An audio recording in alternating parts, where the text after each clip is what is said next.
Welcome back to a Timey-Wimey pod where each week we dive into the timey-wimey world of Doctor Who. I'm Rebecca. I'm Haley. And this week we are discussing Series 6, Episode 10, The Girl Who Waited. Haley, how are you? I'm good. We are actually recording on a Wednesday, so mixing it up a little bit. I'm looking forward to this episode. Yeah, I'm looking forward to this episode. I'm like, there's not really anything else to say. No, I guess not. How should are we just you? jump? I'm doing good. A little tired. I had a headache a little earlier today, but then I got Chick-fil-A nuggets and that saved everything. So we're good now. So good. Our nuggets. They are. All right. Are you ready for some fantastic facts? Yes, I am. All right. So this episode aired September 10th, 2011. It was written by Tom McRae. Does that name sound familiar? It does sound familiar. Please remind me and everyone. He wrote Rise of Cybermen and The Age of Steel in Series 2. So it's been a minute since we've seen him. It's been a minute. Mm-hmm. Yeah. And I think this is the last one he did. Yeah, I think so too. Yeah. It was directed by Nick Horan, and this is his first episode, but not his last. We will see him very soon. Working titles was The Visitor's Room, The Visiting Room, and Kindness. Okay, The Visitor's Room isn't that terrible, but there's been worse titles out there. I do just have a fondness for the title, The Girl Who Waited, although I always mix it up with The Woman Who Died, The Woman Who Lived, The Woman Who Fell to Earth. Like, I know they're all in very different seasons of the show, but like in my mind, I mix up the titles. No, that's fair. But I love the title of this episode. I think it's perfectly fitting.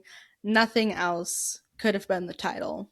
Agreed. Now, they were originally thinking about if they should cast a older actress to play older Amy Pond, but as of course, obviously, they settled on Karen playing older Amy Pond, which is just the perfect choice.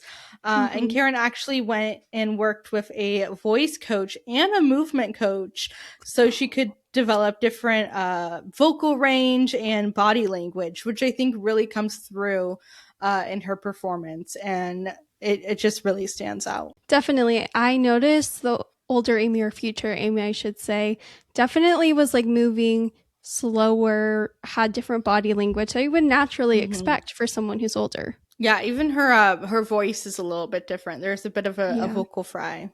There is. That's really cool to learn. Now there are 2 actors from The Crown in this episode because Imelda Stanton voices the interface. That's and right. She was, of course, and she was, of course, Queen Elizabeth, the oldest Queen Elizabeth in The Crown. Dang, I forgot about that. I knew there was someone in this episode that was like a really big name that had like not like a small part, but not a big part. I forgot it was her being the interface. Yeah, I don't think I ever knew that, but that's crazy. Wait, who's the second from The Crown? Matt Smith. Matt Smith. I know you meant besides Matt Smith, and I'm like, the only other like person in this episode is like the lady checking Amy in, and like I don't really recognize her. No, just Matt Smith. Yeah. Okay, Haley, what are your general thoughts on The Girl Who Waited? My general thoughts on The Girl Who Waited is this is a banger. This is cinema. It's trauma, and more trauma, especially for Amy, but it's absolute cinema. I love experimental episodes like this in Doctor Who where it's very different. I really enjoy it. The only thing that I wish was tied more into this episode is just kind of the whole storyline with, you know, Melody Pond, River Song, A Good Man Goes to War. Unfortunately, there's a lot of loose threads that I think there was room in this episode to carry through. And I mean, it's not a new criticism. We've talked about this for the past few weeks, but what are your thoughts on this episode? I completely agree with that point you just made because it does almost feel like it's missing. I think everyone is so mad at the doctor in this episode, Mm-hmm. rightfully so. And I think they just, even just like one line about it, like, you left me here Yeah. and, something about Melody River, whatever. I think it would have been really easy to put that in here and it would have made sense Mm-hmm. and still fit with the episode. And it would have contributed even more, especially to Amy's anger with the doctor. Like, not Hmm. only did he leave her here in this episode, but she was gone for 9 months and then her baby was taken away. And older Amy had, 36 years to think about that whole experience. Mm-hmm. So that's probably what contributed to her resentment towards the doctor. And I think they should have let that come out. And, even just a line, it could have been really easy to include and mention. I completely agree. Yeah. But my general thoughts overall, I love this episode. I think it is so well written. It's one of the most romantic episodes of the show. Stellar performances, stellar acting. I love when the doctor is a little evil, Yes. especially when the 11th doctor is a little evil. Oh, so good. And there's just there's amazing character moments in this episode, fantastic writing, so many good quotes, so many good lines that I think Mm-hmm. about all the time. It's a stellar episode, underrated banger. I love it. Same. Apalapucia. Apalapucia. Okay, it's been a minute since I watched this episode, and as soon as 11 said Apalapucia, I was like, oh yeah! Like, I was sleeper agent reactivated.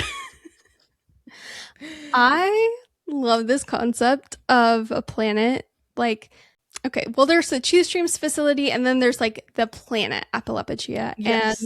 I just love the concept of this planet. I mean, not like the Two Stream, well, okay.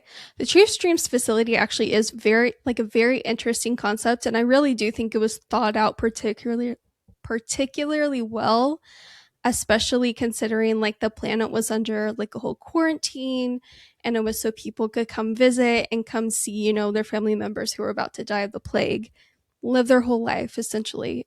At least that's how I understood it. Yeah, so is it just that they're aging quickly? Is that what it is? I think because 11 mentions it is the 1 day plague, like you get it and then you die in 1 day.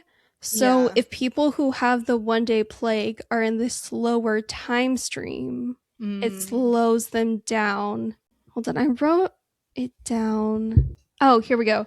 11 says they have a choice: sit by their bedside for 24 hours and watch them die, or sit in there for 24 hours and watch them live. Yeah, I think it's we're getting ahead of ourselves, but I always think Rory, the moment where Rory's like, "That's horrible," and the doctor's like, "No, that's kind." I'm like, "No, I'm with Rory. That is horrible." Like, Yeah. I, you're just watching the person you love like grow old, and how is that any better than just sitting there watching them die? And I say that as someone, I was really close, especially with my grandfather towards the end of his life. Like, I was there day in, day out. So I've seen Mm-hmm. that side of things. I don't understand how it would be any better to watch someone just like age in a day. That, and it's not like they're watching them live a great life. They're just sitting in a white room aging. It's weird. And they're watching it all through time glass. So they're not even there able to hold their hand or like say No. goodbye to them like face to face truly. Yeah. It's a very interesting concept, but a concept that I wouldn't want. Like No. I've experienced also like with someone I really love being there at the end of their life. And that's hard and it sucks, but like the thought of this, I'm like, ooh. Yeah. It's cold. It's very cold. It's very alien. Very alien. Speaking of aliens, the Apalapuchians are two-hearted. So they have two hearts just like the doctor, and that's why he can't like actually go in this facility at all. Mm-hmm. Yeah, I always found that interesting. I like the idea that Mhm. there are other two-hearted species out there. Same. So, is this the first Twitter reference we get on the show? I feel like there was another one, You're unless not wrong. because I'm not to bring this episode up, but Vampires of Venice that's been mentioned like 5 times this Oh, season. Isn't there like some sort of something, or am I just confusing it with Amy and Rory taking a selfie on their cell phone? yeah. I don't think they ever like say Twitter in that episode. I do feel like there was a Twitter name drop because I remember talking about a Twitter name drop. Maybe. I don't know. Let us know, guys. Yeah. But Amy wants to go grab her phone, and the doctor tells her it's on the counter by the DVDs. Haley, what DVDs do they have? That's what I want to know. That's what I want to know because that sounds so domestic. I want to see this counter. Are they talking about the kitchen counter or like a different counter? Yeah, the counter. There's no counters in the console room, so like that's Mm-hmm. such a vague answer. Exactly. And again, what DVDs? Are there like endless DVDs or is it just a couple? Yeah, what movies were they watching? Let's see. Oh, what was. Let's see. It was 2011. Hmm. What even happened in That was 2011? before the Hunger Games. We can't even bring up the Hunger Games. It was, yeah. See, the problem with 2011 is I kind of like confuse it with 2012 and Same. 2013. So I can't really Mm-hmm. tell you anything that specifically happened in 2011. Exactly. I wasn't Exactly. conscious yet. No, me either. It was all blurring together. Yeah, yeah. Okay. Even from the first time I watched this episode, the second Amy pushed the wrong button, I was like, we're screwed. It's game's over. No, me too, because I know every time I watch this episode, she presses the wrong button, but every time I'm like, girl, press green, put yourself in the shoes of Rory and the doctor, specifically Rory. Rory's going to go for green. He's never going to go for red. That's so true. What does it say about them that he went for green, she went for red? I feel like it really encapsulates their whole dynamic. Yeah, I think so. The robots are kind of cool in this episode. What do you think of the robots?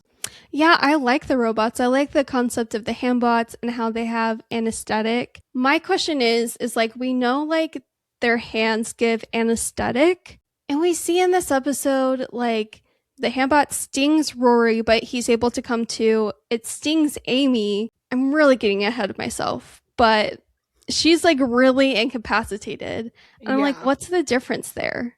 Like, No, the oh, consistency with the anesthesia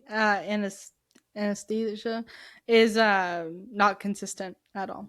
okay, glad I'm not alone because that part was just a little confusing and I don't know like what the end goal is for the hand bots I with the guess they have to anesthesia. like knock you out and then their Oh. face opens to give you the medicine. Oh, yeah, that's right. Yeah, it's very forceful this facility. So we find out that the time on Amy's side of the glass is faster. So she's been there for a week while Rory and Eleven are just asking her questions about where she ended up. I know that's always so crazy. I love their reaction. They're like a week, um, Mm-hmm. and yeah, that does always gag me. To think she was just like in that room, but that's another thing that confuses me because it's like Yeah. I guess it doesn't really matter. I don't actually care, but I'm like, okay, she wasn't hungry in that week. I just don't understand. Yeah. I can't grasp the like time stream thing and the difference, but I don't need to understand it. Like we're only really talking about it Yeah. because we're on a podcast talking about this episode, but normally I really don't care about any of this. No, me too. Normally I'm just like along for the ride, not really caring. Yeah. Hmm. Yeah, I don't care too much. It could be something where it's like it has been a week. She knows it's been a week, but like her body is like, girl, it's only been a few minutes. That's why we're not Hmm. hungry. Yeah. So they go back to the TARDIS to get like the glasses, which I think it's so funny how everyone is like, these glasses are ridiculous. And they're like very normal glasses. Mm-hmm.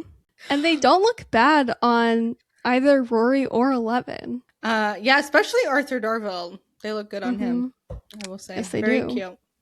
Hmm. Glasses are cool. Glasses are cool. And we get to see Amy kind of exploring the facility. I do like the idea of the departure gate and that it can go to all these different places. Yeah. She can go ride a roller coaster based off of Disneyland Clom. I love that name drop. Yeah, good old Clom. I also love how they can go to the mountain zone with the glass mirror mountains. That concept sounds so Oh, cool. that does sound interesting. And there's an aquarium, but Amy Mm-hmm. chooses the garden of all things to go to. Wouldn't it be my choice? But all right.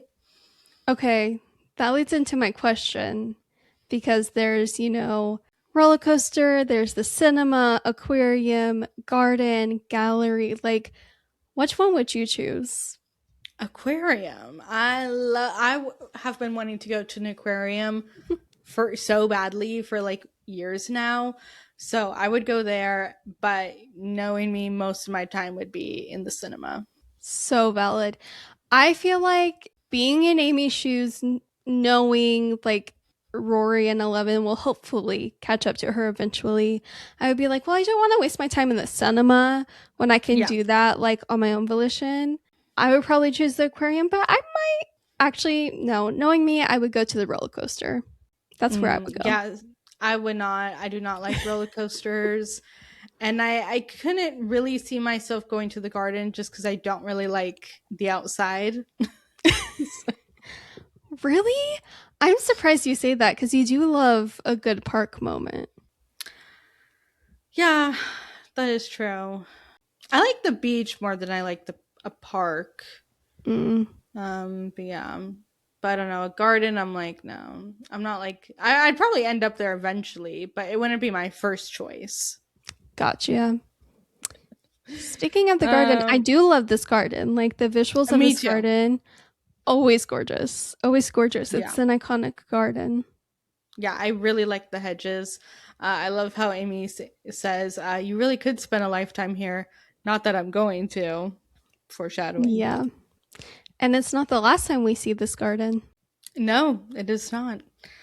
I love how quickly she's able to kind of figure things out here. Like she Hmm. already gets the robots to take each other out. Yeah, I also love how she like figures out to stay by the temporal engines because the handbots can't really like read that part of the facility, and so she's able to like hide somewhere safe, and I find that so clever.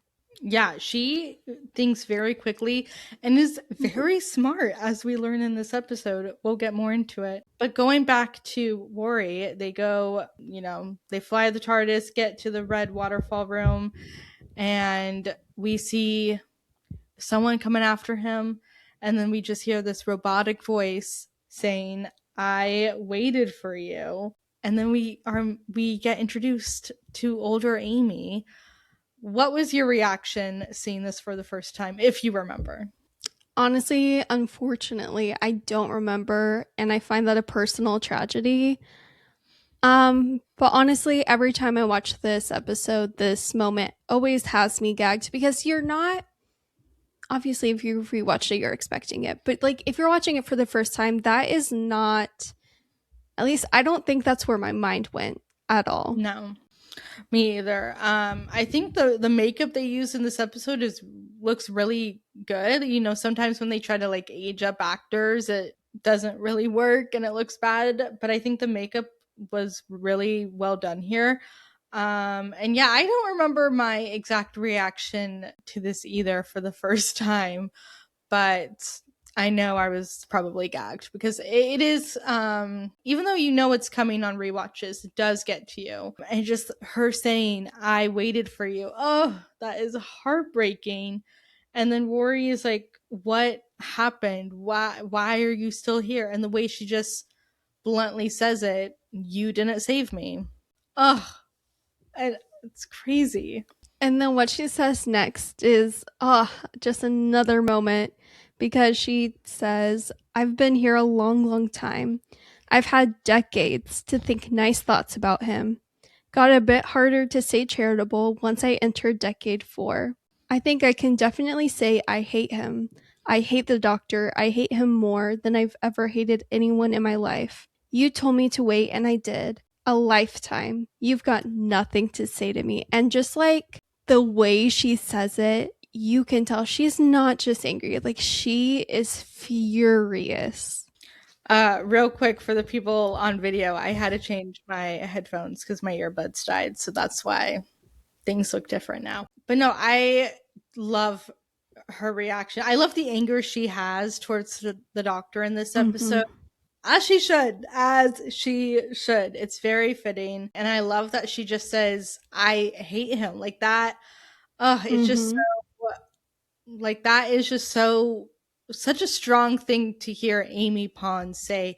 Amy Pond is someone who, puts the doctor on a pedestal, who, believes he can do no wrong. So to see this version of Amy say she hates him, it's just wow. It's so interesting to see that character development from her here, and to see how to think about the 36 years she's spent here alone is heartbreaking.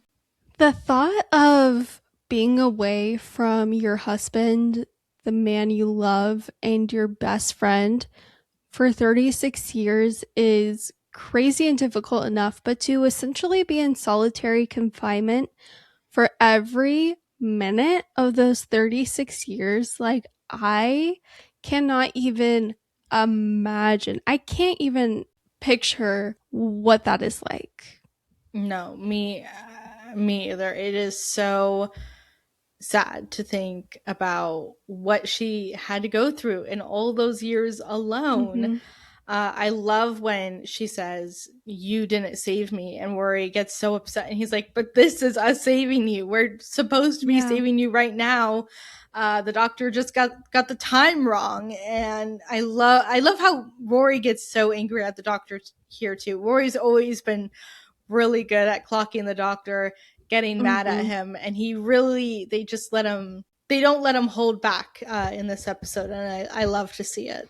Yeah, I love seeing Amy and Rory truly grapple with what being around the doctor is like. I feel like we've talked Mm-hmm. so long about like it impacting so much of their lives, and to finally see them actually getting mad at the doctor, it's almost like I can't think of the word.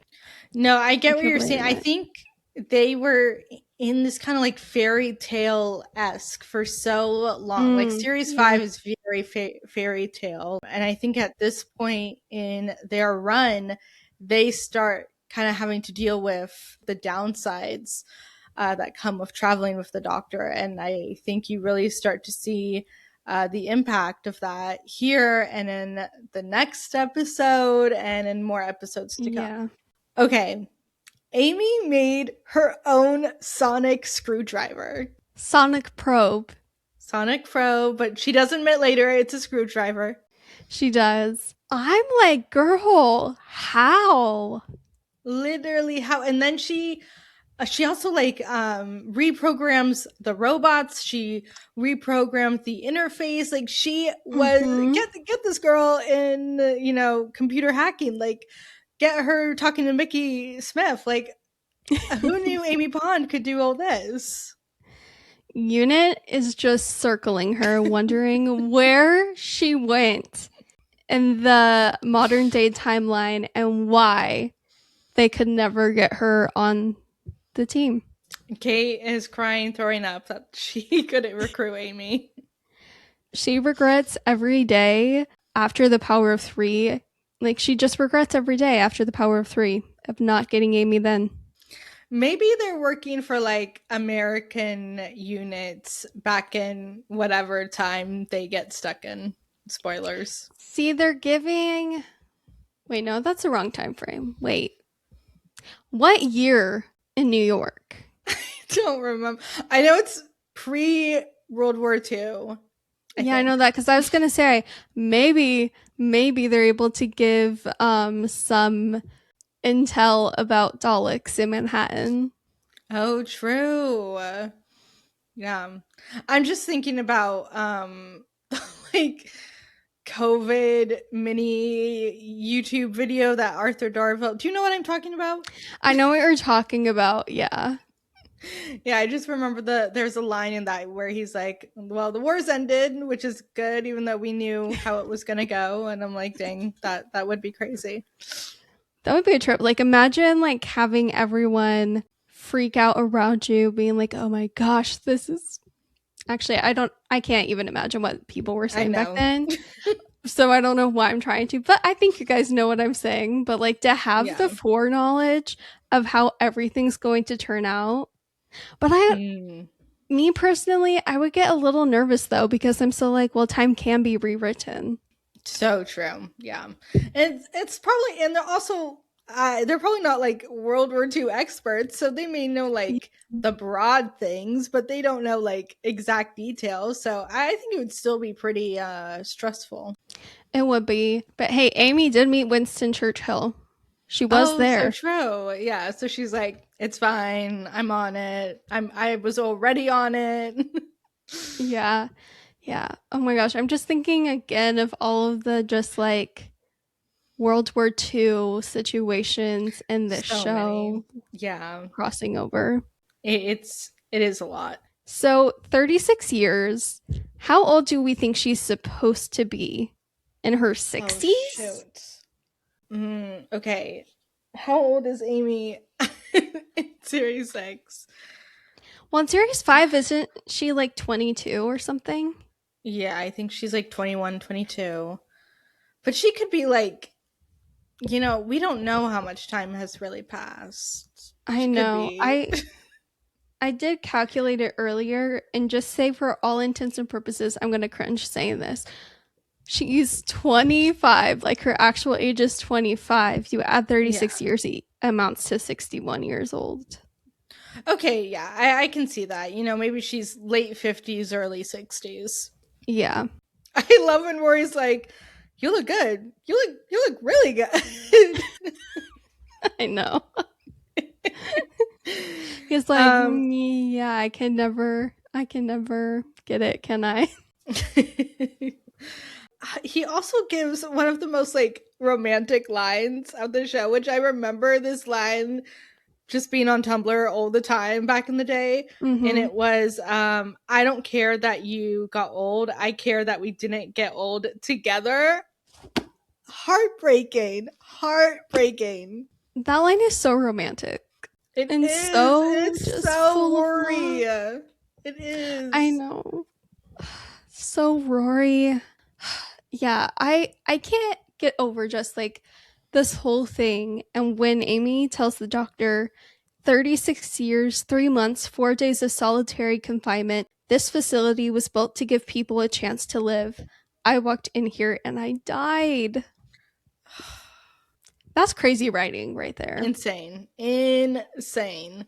Yeah, the writing is so good here. We meet the robot that she disarmed and named Rory. Mm-hmm. She needed a pet. She did. I love it. Very fun. Oh, okay. While they're talking about the robot, I didn't write exactly what goes on here, but she says something about like disarming the robot. You would do it Mm-hmm. too, and the doctor like snaps at her, and he's like, "I don't think I would." And it's like over a robot. We're fighting over a robot right now, which I just think is so crazy. Do you know the moment I'm talking about? Yeah, I do know the moment you're talking about. I also didn't write like specifics down, but that moment is like, I'm like, why are you giving her so much attitude? We all know, like, you like doing things your way, you have your own way of doing things, but like, girl disarmed a robot. She Yeah, reprogrammed it like so it wouldn't try to come after her. victimless crime, truly. Mm-hmm. And then she really gives it back to him. She says, talks about how she had to learn how to survive, because no one's going to come for you. That's the number one lesson you taught me. Oh, heartbreaking. Heartbreaking because then you think Hmm. about Little Amy just waiting and waiting. And yes, 11 eventually came, but he didn't come for a really long time. Yeah, and like just to think about all the years she had to spend here and all the years she probably spent thinking about herself as a child, all those years waiting for the doctor. Like it would have driven Mm-hmm. anyone completely insane, anyone to just complete hatred for the doctor. And I love how just honest she is about what her life is. She's like, I call it, sonic probe. I call my life what it is, Mm-hmm. hell. And she's has every right to do so. She's Yeah. completely right. This is hell. Yeah, there's not one moment in this episode where I find myself thinking that Amy is overreacting honestly.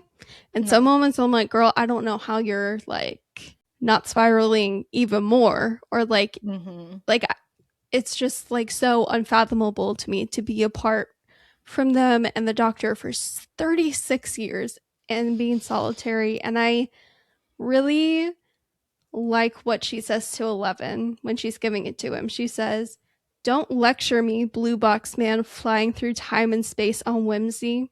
All I've had for 36 years is cold, hard reality." She Oh. clocked him immediately. The fairy tale facade has fallen away. He has fallen off his pedestal, and that is so fascinating to see. Absolutely. I love when they're back in the garden and they're talking about these very normal looking glasses again. But Rory says something like, "It's better than a fez," and he makes her laugh, and it's the first time she's laughed in 36 years. The thought of not laughing for 36 years, like that's just like so crazy to me. I know, and the fact that it's Rory that makes her laugh, and it's them laughing about the fez and the doctor, it that is just so sweet to me.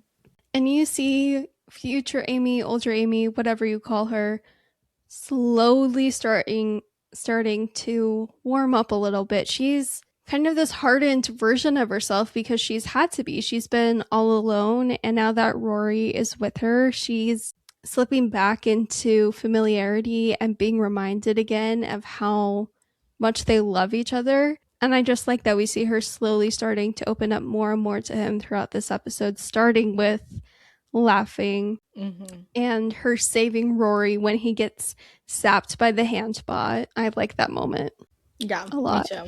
I love when she rescues him and he's like, "You've been crying." Like he Mm-hmm. can tell when she's been crying, even though it's older Amy, the older version of his wife, he Mm-hmm. still knows her so well.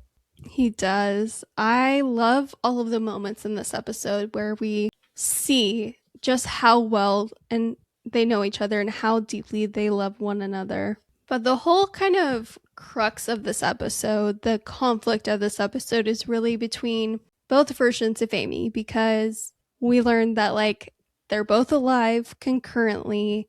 It's just timey-wimey, wobbly wobbly, Mm-hmm. timey-wimey. And future Amy doesn't want to help past Amy because she knows, like, if she escapes, if younger Amy escapes, older Amy will cease to exist because she never was trapped there. And it really brings up this really big dilemma, an ethical and moral quandary for Rory and for both of the Mm-hmm. Amys of like which one is more worth it. They're both Amy. Yeah, I think early on before they kind of find present day Amy, they're talking about it being Rory's choice that he has to choose, and the idea that if he took the future version of Amy, he would be choosing to leave Amy there for 36 years, which is just heartbreaking. And I love the line he says, just you being down here is wrong. Like I was supposed to Mm-hmm. protect you. I swore to protect you. You being here is wrong. Like that is just so heartbreaking. And I love how upset we see how he is in this episode. I One of my favorite moments is when he's yelling at the doctor. He says, look at a history book sometime, see if there's a plague. And the doctor says very coldly, he says, that's not how I travel. And then I love how Arthur Darvill delivers this line, just screaming at him, then I do not want to travel with you, and just throws the glasses. Oh, so good. I love that he Mhm. gets that line. I think it's exactly what the doctor deserves. And yeah, you know what? One of the companions needed to say it, because the doctor always gets them in these types of situations. And it's like, shouldn't Mhm. you have known this thing was shouldn't have you known these Daleks were going to be in Manhattan at this time? Check a history book, something. But the doctor, that's not how he travels. He travels without a care in the world, without care for the consequences, because he knows he's going to figure it out in the end. At Mhm. least, it'll mostly be okay. So I just love the reaction that Rory has to that. I'm completely with you. I feel like it was a long time coming. I love this moment of him smashing the glasses on the ground and really just reaching this point of just being done. Like, Mm-hmm. his daughter was kidnapped and taken. Their best friend died slash regenerated into River Song, who's the Their best friend doctor's. was their daughter. Yeah, but now they know their daughter. There's like some dynamics going on between her and 11. Like, it's just a very complicated situation. He waited for 2000 years for Amy. Amy went through so much in her childhood. Like, it was so well deserved. And this episode, I really feel like, really highlights how cold the doctor can be in certain moments and Mm-hmm. situations. And we don't always get this version of him a lot. We do get, from time to time, Fury of the Time Lord, but this is something else. Yeah. This is him acting like a god, essentially, which Amy points out in this episode. Mm-hmm. Yeah, I love, how far they're willing to take this dark version of the doctor, the choices he's willing to make for them. It's so, the scene at the end, I can't wait to get to, but yeah, Hmm. there's so much good here. So then we just get this amazing scene of Karen, oh my gosh, Karen Gillan, good grief, acting against herself. We see younger Amy talking to older Amy. Older Amy Hmm. has to tell her like why she's still there. She has to explain what happened. And this is so interesting. Older Amy says she remembers this. She remembers being told by the older version of herself that it was her fault that they didn't come for her. And it's just so fascinating to watch this conversation. And then younger Amy just says, 3 words, what about Rory? And instantly that really shifts older Amy because there's this mutual, they're not even considering the doctor and time travel or any of that. Like, just purely thinking about Rory. And this is really why I agree with you so much that this episode is like such a love story of an episode because they just start talking to each other. They're like, remember when he came to school with the bad haircut and tried to say that he was in a band and then he had to learn guitar so that like we wouldn't know that he didn't know how to play guitar, and like that's just so funny and so Mm-hmm. human and so real, and just talking about how much they love Rory. I love what younger Amy says about him. Me too. I love that. I think the decision that they make really has to do with, don't do this to Worry. Her saying, what about Worry? It's like, yeah, you can go off and live your life, but think about Worry in this situation. Like, Hmm. he would be robbed of the days and the years they were supposed to have with each other. And I think that's kind of what drives Amy's decision at the end of the episode. But I love the speech younger Amy gives here, where she talks Hmm. about, when you first meet someone and, you think they look amazing, so attractive, and you talk to them and they're kind of dull, and then you meet someone and you're like, okay, cool, but and then you talk to them and she says, their face becomes them and they've just become, the most beautiful person in the world. I think about that speech, I kid you not, all the freaking time, and I think it is so beautiful and so true. Like, this is a very juvenile example, but do you know in like middle school when you had a crush on a guy and you show him to your friends and your friends are like, he's not even cute, but you're like, no, Mm-hmm. he is. Like, he was cute to you because you liked Yeah. him, you saw him. And I think that's even true, as you get older, Mm-hmm. love is so much more than just, your physical attraction for someone or the way someone looks, because you really do, when you fall for someone, you fall for kind of every aspect of them. And I think it's so beautiful. And I think about this line all the time. Honestly, I wish I thought about this line more. I kind of forgot about it. And then someone the other day on one of our TikToks actually commented this quote. And I was like, oh my gosh, yeah, that quote.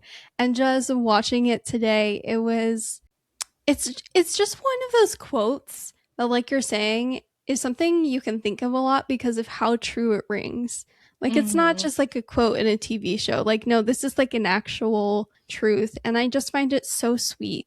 And when the older, I think it's future Amy, just says, I'm gonna pull time apart for you. What a line. So good. And then she just kisses him. It's so, oh my gosh, what a romantic line. I'm going to pull time apart for you. Oh. And I love back when she's talking to younger Amy and she's like, so I should just, rewrite time. And then younger Amy says, you're Amy, he's Rory. Oh, yes, I am. And that's just Mm-hmm. because, yeah, that's who they are. That's Amy and Rory.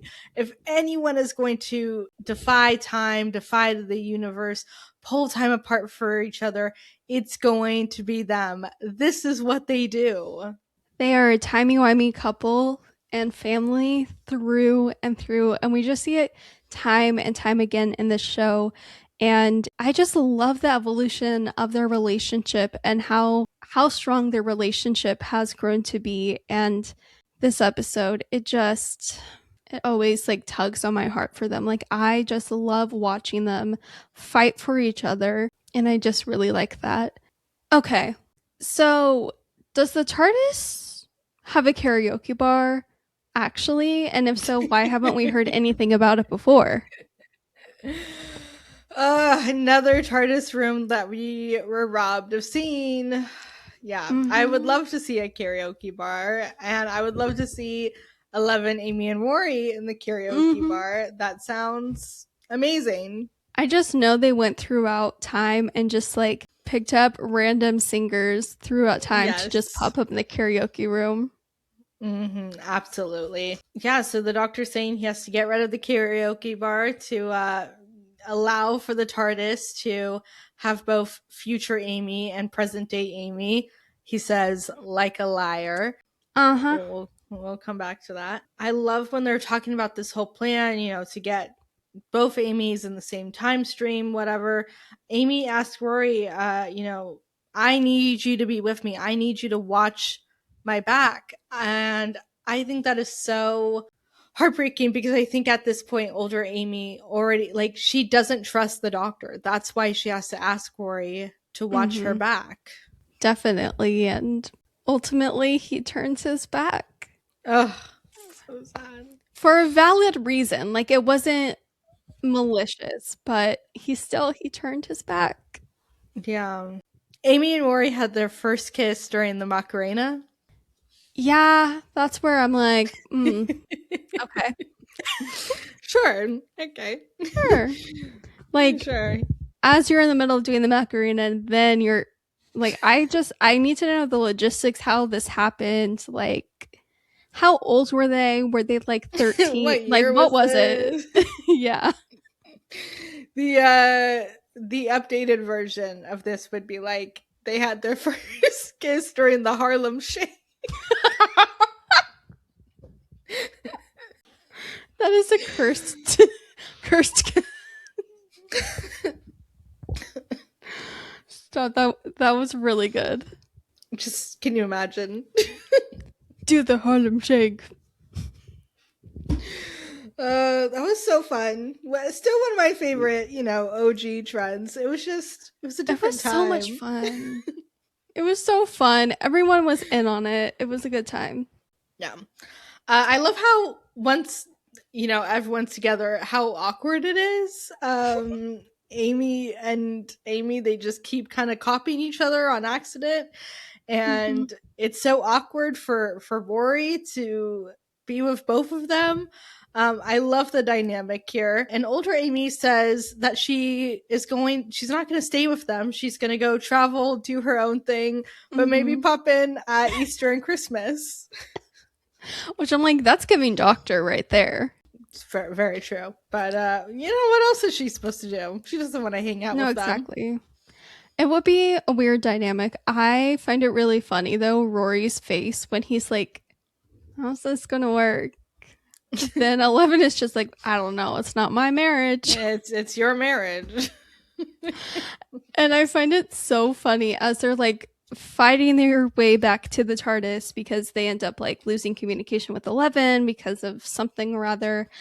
And I just love how Rory just offhandedly says, Amy, you've always said cooking Christmas dinner, you wish there were two of you. That is so funny. Also, I don't buy that Amy's cooking Christmas dinner. Mm, Maybe when she's older, but I don't think this true. Amy that we know is cooking Christmas dinner. I don't know. It might be a case where she like that's like her one big meal of the year and the rest of the year she just doesn't cook. You know what it is? Maybe she did cook a lot because her aunt that raised her was never around. That is what it is.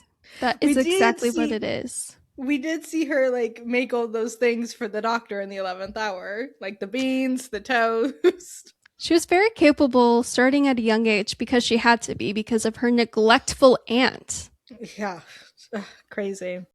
I love how both of the Amy's just lock in when something about, I don't even remember the name, but basically, girl, Oh yeah. like 8th grade or whatever it was. And Mm-hmm. they're both like, go for the shins. That Yeah. is fun. Like that they're locked in together. They're like fighting their way, protecting Rory from all of the handbots coming after them. I do love that. That is fun.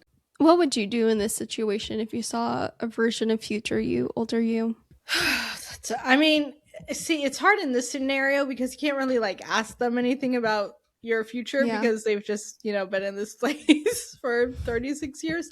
But I would just want to be like, so, like, when does this happen? Like, what happens? Which of my friends are married? Which of them are divorced?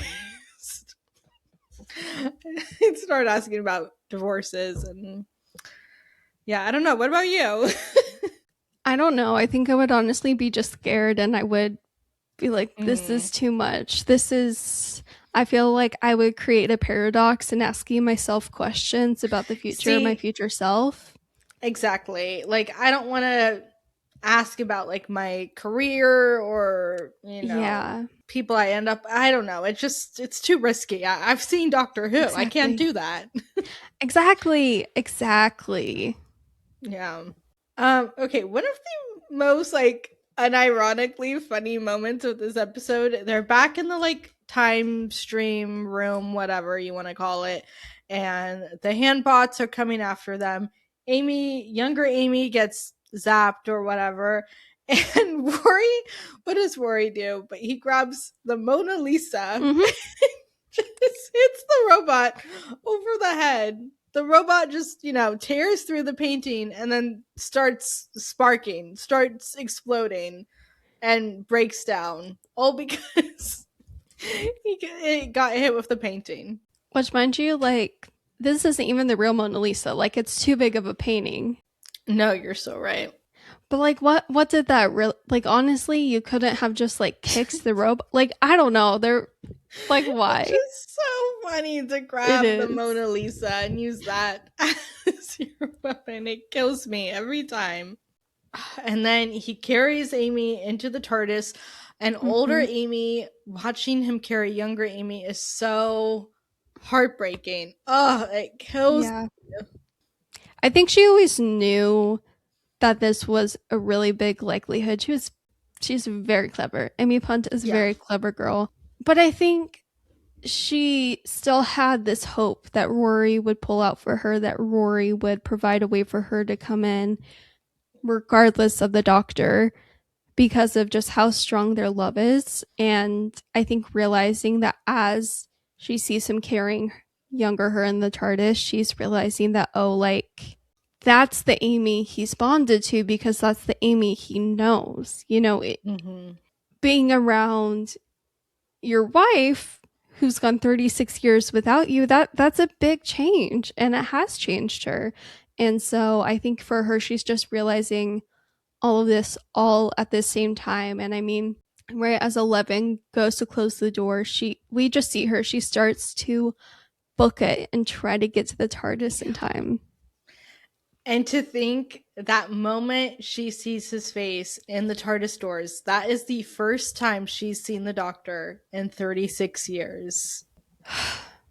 And it's with a door slammed in her face. He slams the door in her face, the way she just starts like running because she just knows exactly what he's going to Mm-hmm. do. And he slams the door in her face. Oh my gosh, it's insane. Like, oh, that is such a Old. crazy moment. Yeah, bold. And this is really where we see the doctor, it's that dark doctor moment I said earlier, the evil doctor moment. And it's just fascinating to watch. And he puts Rory in this position. He's like, he literally puts his hand like on the lock to the TARDIS doors and is like, well, then you decide. It's your choice. And I love what Rory Yeah. says to him here. He's like, you're turning me into you. Insane. And then we just see Amy's hands on the other side of the TARDIS through the window. That shot. Oh my gosh. I shut down watching that part because I'm like, that is one of the most like horrifying images. It's so haunting. Her hand on the glass. It's so haunting. Yeah. And she says, I've forgotten how much you loved me, how much I loved being her. Amy Pond in the TARDIS with Rory Williams. And she Mm-hmm. starts to tell him, for a second, he actually like unlocks it. And it's like he's almost Yeah. going to let her in. He says, I can't do this. Because that is his wife. Like, yes, he has Yeah. his Amy, but he has his Amy while also having to essentially kill this other version of his wife, leave her for dead. That would be so hard to do. And I love how Mm-hmm. she says, don't let me in. If you let me in, I will fight. I will not go down easy. I don't want to die, but don't, if you've ever loved me, don't let me in. And it's really, oh gosh, I feel like I'm getting choked up. Like, she makes the sacrifice here to die so he has the days with his Amy. She says, I'm giving her the days. It's just such a tragic, beautiful depiction of the love that they have, that Amy has for Rory, that future Amy, older Amy, knowing that she's going to cease to exist, that she's going to die once they leave in the TARDIS. Like, she knows though that the paradox that this has created is a paradox that wouldn't really be remedied very well. And I think she knows to just, there's more in their life. There's a lot more life for them to live as a couple, even without the doctor, even without traveling with the doctor. And I think she finally resigns herself to this moment of just accepting that for what it is, even though it's excruciatingly painful. And having all of that result in her just in her saying, if you love me, don't let me in. She makes the choice for Rory because she knows that Rory, it's an impossible choice for him. Mm-hmm.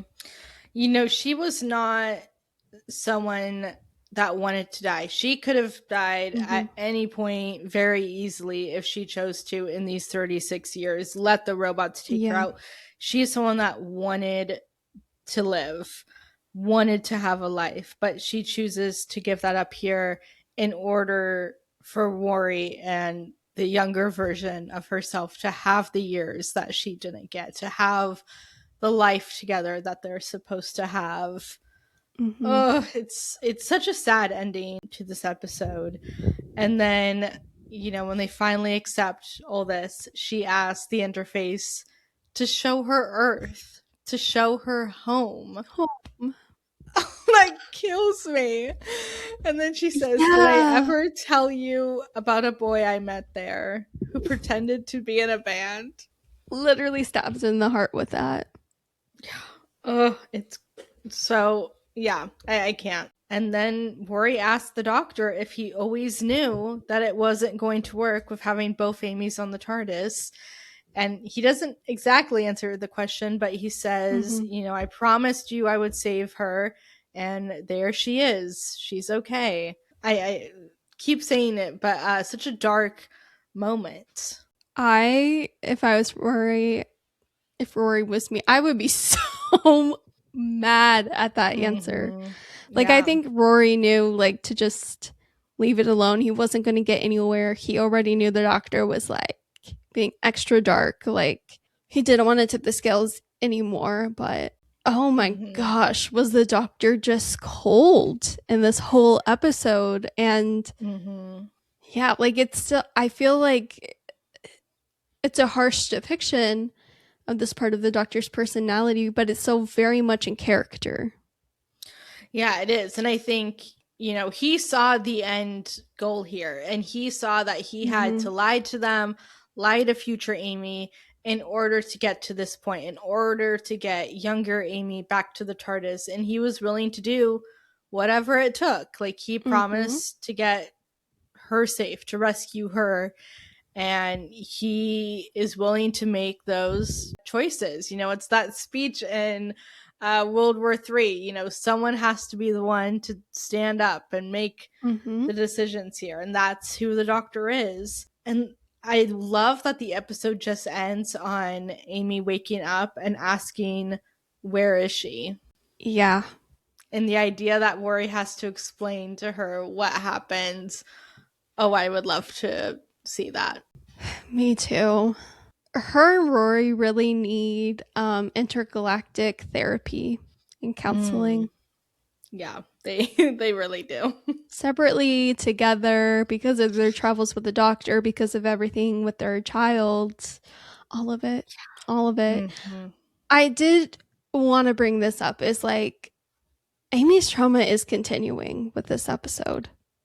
Yeah, I feel like with this episode, she kind of gets or Amy, she has like somewhat minimal trauma from this, because for her, she wasn't really there that long. She doesn't have the memories of the 36 years, but still, this would probably be a mind warp for her either way. Yeah, I'm thinking of it more in the context of like of trauma, like in a mind warp way of Mm, just.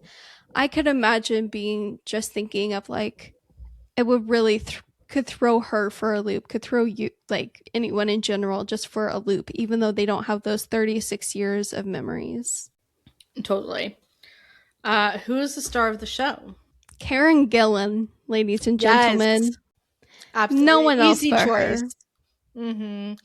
It's never been easier to say. Karen Gillan carried this episode, killed it, Mm-hmm. really showed off her acting chops. And it's why she's still, out there working today. She is so, so talented. And just, learning that she did the work to, change her voice, change her body language, fascinating. And it really does come through.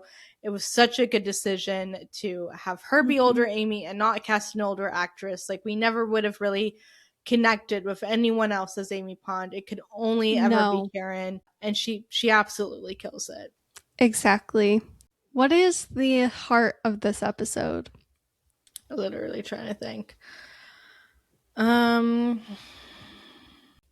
Make sure that the partner you find yourself with is one that truly loves you Mm, unconditionally, even if you're 36 years older and you're, hardened. Make sure that your partner loves you for you yeah. through it all. If you are in a situation and you have to, press a button and you're leaving someone behind for whatever reason, make sure you tell them what button you pushed so they can push Yes, the right button. exactly. Do we have any reviews from the past? Yes, we do. Both of these reviews are from IMDb. And this first one is from the user Owl Lawrence, written on March 19th, 2013. And they start off their review by saying that it's amazing how much waiting Amy and Rory seem to do over these seasons and how time always gets out of whack when they're around.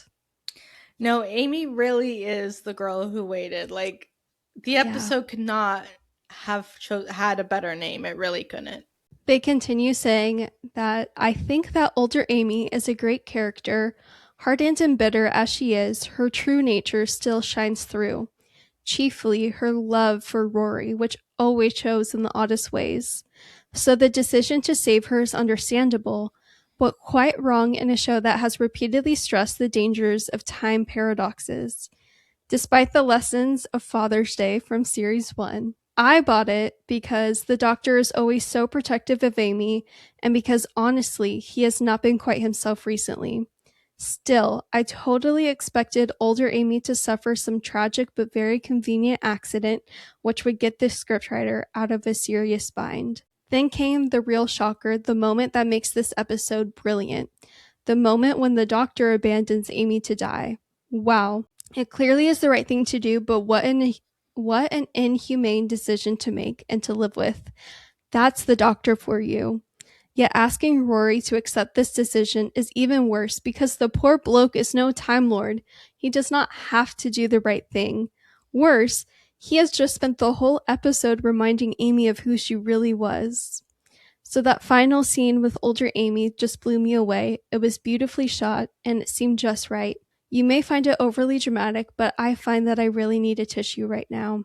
No, I completely agree. I imagine watching this back in 2011. Like, Yeah, must have been a trip. must have been a big trip. Yeah. Yeah. This final review I have is written by the user King Cass. This was written on October 11th, 2018. Wow. The title of this is A Diamond in the Rough That is Series 6. So honestly, so true. Yeah. So they say this series is bad. However, this episode is one I will never forget. Amy and Rory are two characters I don't care about. And if Oh, I think about their entire journey with the Doctor, I think it's a mess. They lose a child, but it seems like they don't really care. And it never even seemed like they wanted a child in the first place. Ugh. But getting back to this episode, as a standalone, it works tremendously. I actually cared about Amy and Rory, who I always preferred. Okay, I'm confused by their wording. I think they're saying they prefer Rory out of the two, but they okay.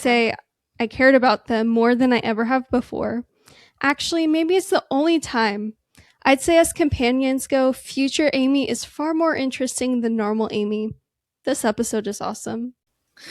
A lot said there, A Mm-hmm. little. I don't like the Amy hate, the present day Same. Amy hate. Um, or Series 6 wrap up is going to be so interesting. It's going to be very interesting. I'm very intrigued on what's going to happen, what's going to be said, what words Yeah. will be uttered. What words will be said. It is just such a mixed bag of a season. It's so interesting. It really is. Okay, guys, this is a big moment for us. It We have been is.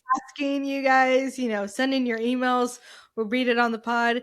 And we finally, after 2 years of doing this, we got our first email, which is so Yeah. exciting. It comes from Grace. We're going to read it out, but it was just honestly the nicest message ever. And it really made our whole day, week, month, year. But she says, Dear Rebecca and Haley, I wanted to reach out to you for two reasons. One, just letting you know how much I love your podcast. And two, I had an episode suggestion. So I wanted to share a couple fantastic facts about me. First off, love that you're referencing or segments. So fun. Yes. So I have been a Doctor Who fan for about a year and a half, and my dad was the one who showed me my first episode, Rose. Perfect first episode to start with. Mm-hmm. Around the beginning of ninth grade on a random Thursday night after my mom left for orchestra. And that's how it all started. So every Thursday night, I would make a cup of tea and we would sit down and watch an episode. My name is Grace. I'm in 10th grade now. I live in Michigan with my Whovian family.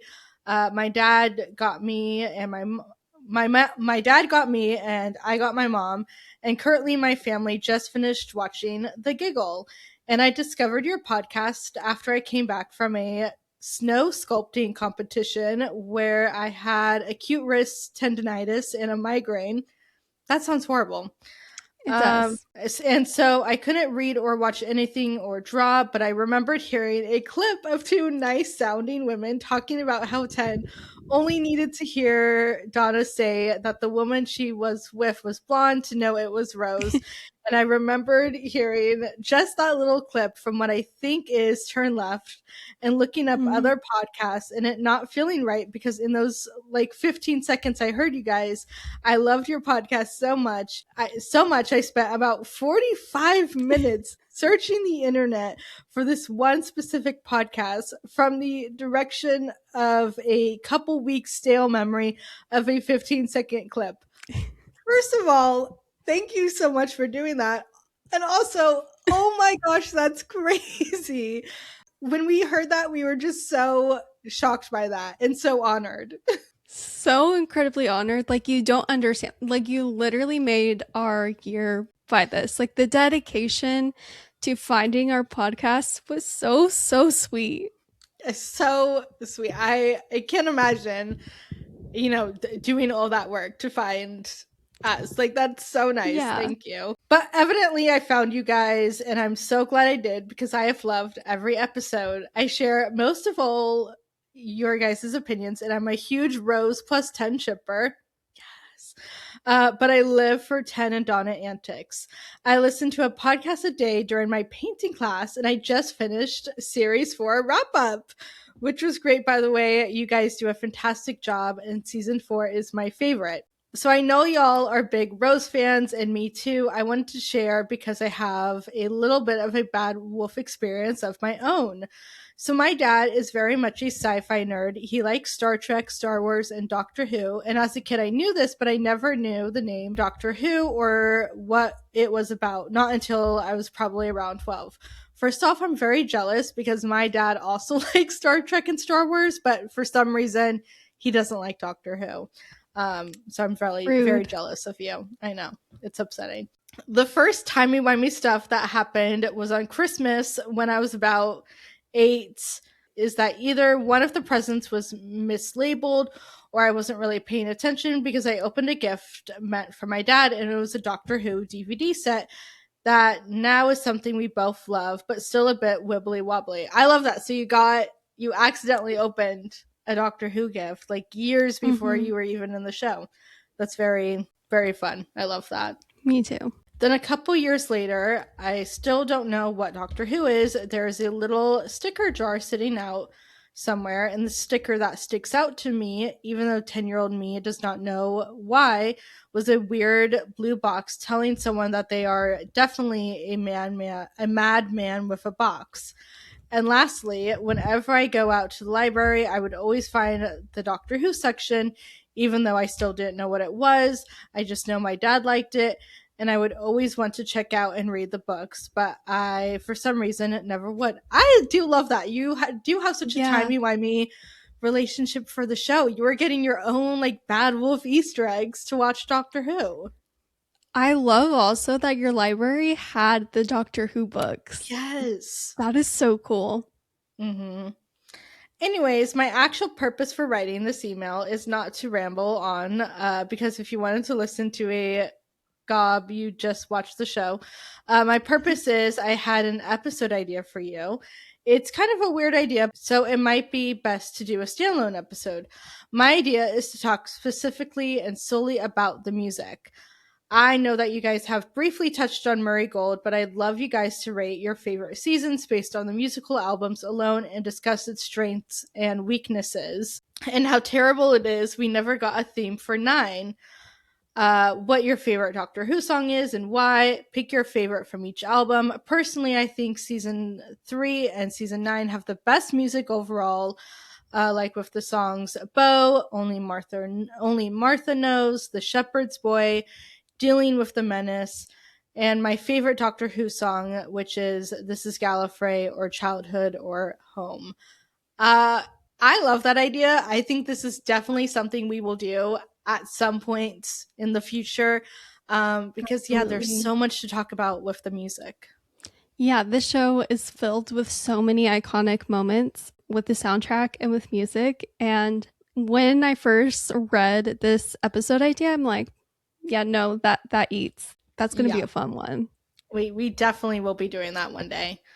Anyways, I don't have any reviews from the past for today, so I think I better wrap things up. Thank you for creating these and doing all of this work without witness, without reward, and for it being so good. You guys are brilliant and such kindred spirits. You would be great companions, even though you occasionally tell yourselves you wouldn't be. And without you, the art I produce, which is currently mostly Doctor Who, wouldn't look nearly as good or would be as fun to produce without you making me laugh in the background. I also put in the photo of the completed painting under here, as well as various other Doctor Who inspired art I've done. Thank you for your help making it. It's called The Runaway Bride because I couldn't think of anything more creative. Thanks for always brightening up my Tuesdays and for representing the Gen Z Whovian girlies. Yes. Okay, Yes. we're gonna show some of like the art she sent us because it is Yeah. incredible. I Grace, I am so honored that you listened to us while working on such amazing Hmm. paintings and drawings. You're we responded and told you, but you are so talented. Keep it up. I love the Runaway Bride painting. It's so good. And I love that like we really started this podcast to find or other Gen Z Whovian Hmm. girlies. And your email really made us feel that we've done that. So thank you so much Yeah. for writing in. And thank you so much for name dropping our wrap ups. We've talked before about how those are some of like the least listened to episodes, and the fact that you thought to mention it and you enjoyed it means so much. This whole email, literally, we were beaming, like mouths open, just like so gagged because it was such a good reminder of why we make our podcast. Yeah, and I just want to thank all of you listening, wherever you are, for Yes. listening and tuning in. I feel like we've been like getting more people in the We little have. community. We recently hit 2,000 followers on TikTok, which is cool. Yeah. And we've been getting comments that are like, oh, finally a girly pop Doctor Who podcast. And it's Hmm. like, oh my gosh, we're finding our target audience. Like, this was our goal. So just, thank you for being here. Whether you're a girly pop or not, you're in the club now if you're listening Hmm. to this. And yeah, if you want to send us an email and be cool like Grace, you can at timeyWimeyPod@gmail.com. And you can follow us on Instagram and TikTok at a timey pod, and you can also message us things on there as well. Oh yeah, and Instagram and share your thoughts, episode ideas you want to see. Hmm. We'll be doing our Series 6 wrap up pretty soon, so share your like Series 6 Yeah. thoughts or any questions, and we'll read those on our wrap up. And with all of that said, thank you guys so much for listening to us, and we will talk to you guys next week. Bye, guys. Bye. Ta-ra. Ta-ra.